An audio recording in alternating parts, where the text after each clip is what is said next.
Vous écoutez Un pasteur vous répond, le podcast de Florent Varac, qui vous aide à mieux comprendre la Bible, une question à la fois. La question est posée. Bonjour pasteur, je vous écris de la Guadeloupe. Est-ce que Jésus a hérité du péché originel via Marie sa mère? Bonne persévérance dans le Seigneur. Fin de la question. Écoute, c'est une super question de théologie systématique qui touche à la fois la notion de péché et la notion de la théologie de Christ. Et quand on parle de Christ, on parle d'un sujet absolument magnifique. Je suis heureux de l'aborder dans ce podcast. Premièrement, qu'est-ce que le péché originel? En fait, cela se réfère à deux réalités. Premièrement, l'acte initial de désobéissance d'Adam, Genèse chapitre 3, et deuxièmement, la nature humaine corrompue de tous les fils d'Adam qui en découlent. De tous les fils et de toutes les filles d'Adam qui en découlent. Le péché originel, donc pour nous, c'est surtout l'état dans lequel l'humanité se trouve depuis la rébellion d'Adam à l'encontre des lois de Dieu. Il n'a pas fait confiance à Dieu, il a choisi son propre chemin. Cette indépendance, cette autonomie morale, éthique est l'essence du péché et il a entraîné toute l'humanité à sa suite. Le théologien Grudem lui préfère l'expression de péché hérité plutôt que de péché originel. Et nous sommes liés à Adam et à ses choix de deux manières. Premièrement parce que nous étions en Adam lorsqu'il a péché. C'est comme ça que Romains chapitre 5 verset 12 le formule.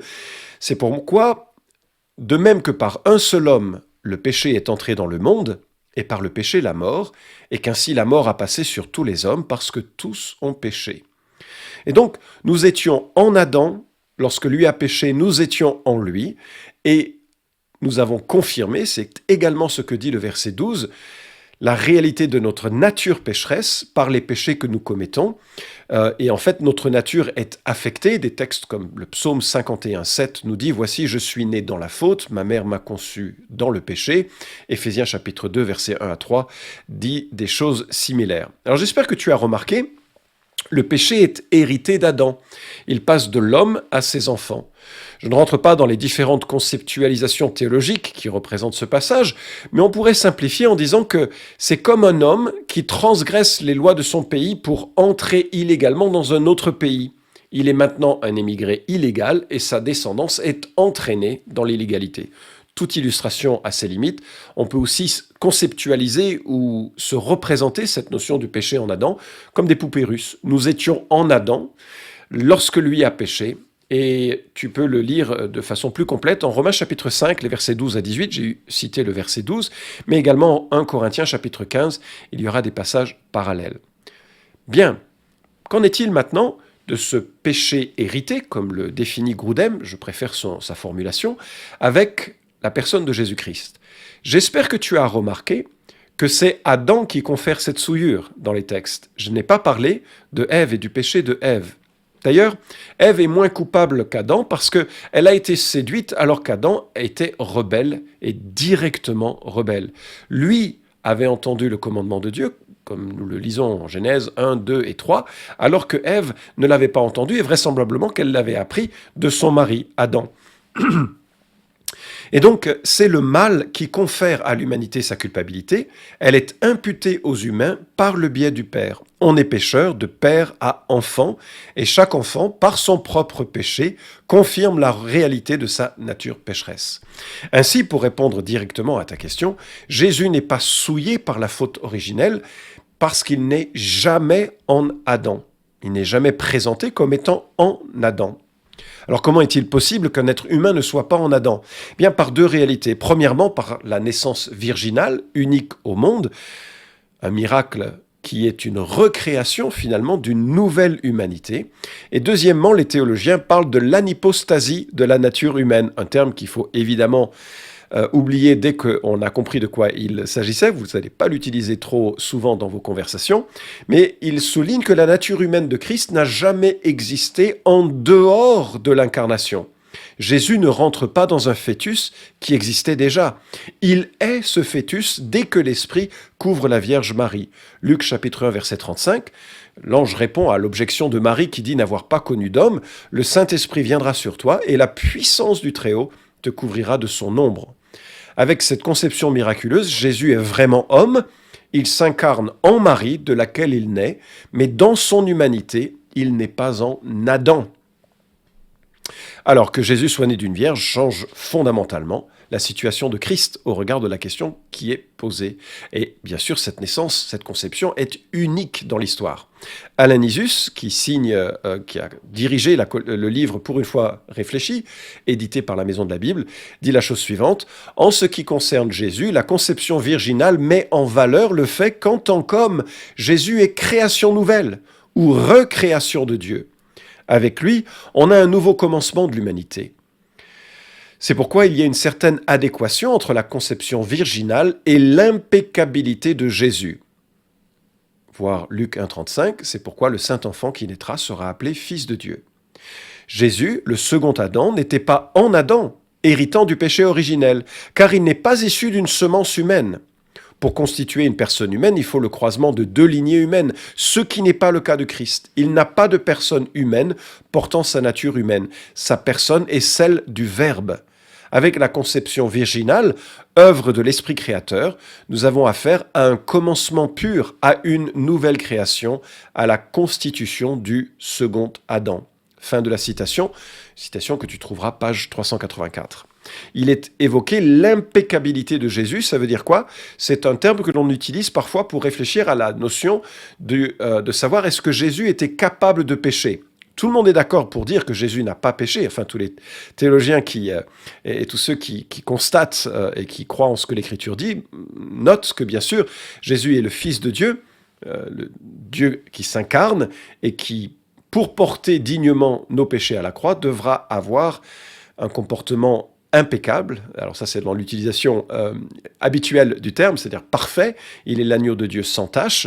Mais les théologiens se posent la question de savoir, est-ce que Jésus pouvait pécher? On sait qu'il a été tenté, et certaines personnes disent qu'il pouvait pécher, et d'autres disent qu'il ne pouvait pas pécher. Et c'est comme cela que l'on utilise le terme de péccabilité ou de impeccabilité.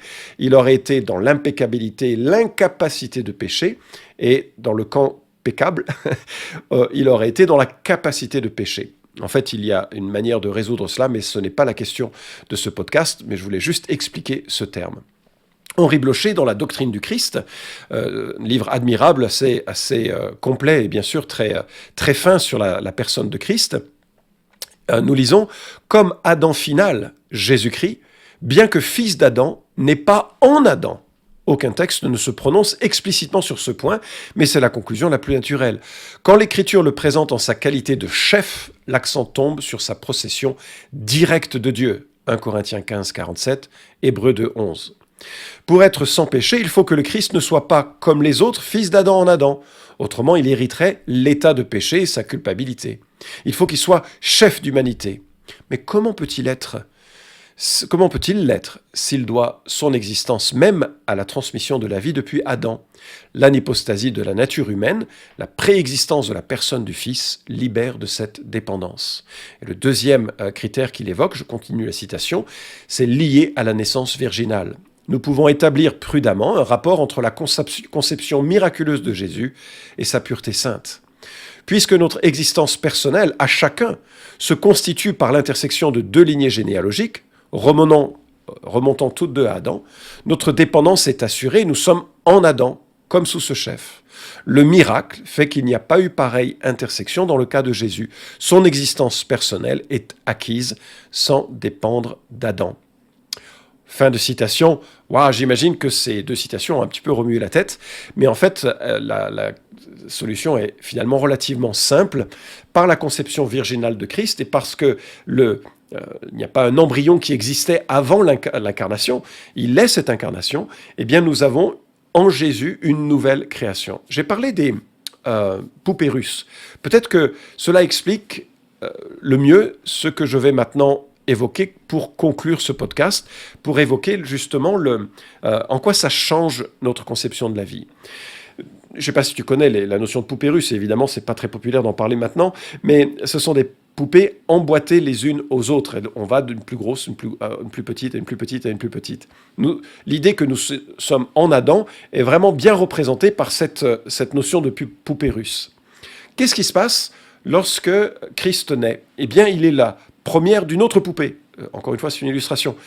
Et nous pouvons devenir maintenant non plus simplement des fils d'Adam, mais les fils d'Adam qui ont été rachetés et qui devenons en Christ. nous transférons un royaume, une lignée à une autre. Nous passons d'une lignée à une autre. Christ recommence une autre série de poupées russes. Ce lien à Adam peut être brisé par le lien au nouvel Adam. 1 Corinthiens 15 l'évoque en ces termes, au verset 22, « Comme tous meurent en Adam, de même aussi tous revivront en Christ. » Et au verset 45, c'est pourquoi il est écrit, « Le premier homme, Adam, devint un être vivant, le dernier Adam est devenu un esprit vivifiant. » Et j'espère que cela explique pourquoi, lorsque Jésus parle à Nicodème, en Jean chapitre 3, Nicodème qui était l'équivalent d'un député et d'un évêque, c'est un chef des Juifs, pharisien, donc c'est un homme de grande stature et d'importance en Israël, il vient voir Jésus de nuit, et voilà ce que nous lisons, donc Jean chapitre 3, verset 1. « Il y avait parmi les pharisiens un chef des Juifs nommé Nicodème. Il vint de nuit auprès de Jésus et lui dit « Rabbi, nous savons que tu es un docteur venu de la part de Dieu, car personne ne peut faire ces miracles que tu fais, si Dieu n'est avec lui. » Jésus lui répondit, en vérité, je te le dis, si un homme ne naît de nouveau, il ne peut voir le royaume de Dieu. Nicodème lui dit, comment un homme peut-il naître quand il est vieux? Peut-il une seconde fois entrer dans le sein de sa mère et naître? Jésus lui répondit, en vérité, je te le dis, si un homme ne naît d'eau et d'esprit, il ne peut entrer dans le royaume de Dieu. Fin de la citation, le texte continue dans ce dialogue remarquable entre Jésus et Nicodème. Mais ce que je remarque, c'est que Jésus dit à un homme qui pourtant était un évêque, enfin l'équivalent, qui pourtant était un religieux, un pasteur, ce que vous voulez, qui pourtant était un homme de grande spiritualité et vraisemblablement un homme de grande qualité morale, on le voit dans le reste de l'Écriture. Un homme droit, un homme spirituel, un homme à responsabilité. Et pourtant, tout ce qu'il fait de bien n'est pas suffisant pour lui donner l'accès au paradis. Et Jésus lui dit, il faut que tu renaisses, que tu naisses de nouveau. Pourquoi? Parce qu'en réalité, aux yeux de Dieu, depuis Adam, tous les vivants sont des morts. Nicodème est mort parce qu'il est en Adam. Il est souillé par le péché hérité. C'est comme s'il avait lui-même commis la transgression initiale, engendrant la mort promise par le Seigneur au moment de la création. Et ainsi, il a besoin d'une infusion de l'esprit dans sa vie. Naître de nouveau, le vocabulaire originel grec, de nouveau, pourrait être traduit d'en haut. Et il faut que le Saint-Esprit le fasse renaître, ou que toute la vie humaine mortelle soit vivifiée par la présence de la vie spirituelle de l'Esprit en lui. Il faut qu'il naisse d'en haut. Il faut qu'il y ait une infusion du ciel dans sa vie. En sorte que, voilà pourquoi cette question est tellement importante, la question du péché hérité. Nous héritons de nos parents jusqu'à notre premier ancêtre Adam une nature coupable. De cette nature est issue des actes que nous signons bien volontiers, qui signent notre culpabilité, ou plutôt la confirment. Et voilà, nous sommes vraiment sous la condamnation de la mort. La bonne nouvelle, c'est que Jésus-Christ vient pour briser cette mort et pour permettre à tous ceux et à toutes celles qui veulent être dans cette lignée à lui, de changer de monde, du monde d'Adam, en venir au monde du Christ. J'ai évoqué Romains chapitre 5, verset 12, mais le texte continue en montrant le parallèle entre le premier Adam et le second Adam, qui est Jésus-Christ.